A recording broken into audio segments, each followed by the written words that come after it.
Auparavant, certaines personnes mouraient de causes indéterminées. On ne savait pas que c'était un cancer et aujourd'hui, de plus en plus, on parvient à mettre le mot cancer sur le décès d'une personne.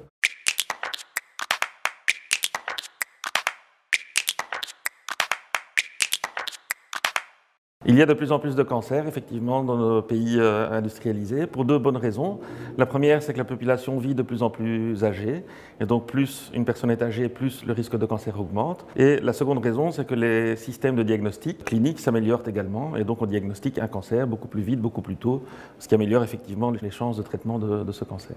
On parle souvent du cancer, mais c'est un lapsus, effectivement, on devrait parler des cancers. Les cancers affectent différents organes et ils se comportent tous de façon différente en fonction de l'organe dans lequel ils siègent. Mais au sein d'un même organe, chez différents patients, les cancers se comportent aussi de façon différente. Et donc le cancer d'une personne est différent de celui d'une autre personne.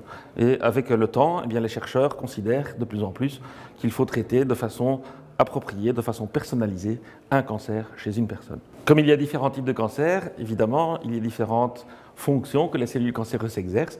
Certaines fonctions sont très différentes, puisqu'un cancer dans la thyroïde, par exemple, va se comporter fortement différemment d'un cancer du rein. Et par contre, il existe, et on le sait, des mécanismes communs à tous les types de cancers, en tout cas à une vaste majorité des cancers. Et en recherche fondamentale, on essaie de mettre le doigt sur ces mécanismes communs et être certain qu'ils diffèrent des mécanismes qui existent dans les cellules normales, afin de développer des médicaments dits intelligents, capables de cibler plusieurs types de cancers en même temps.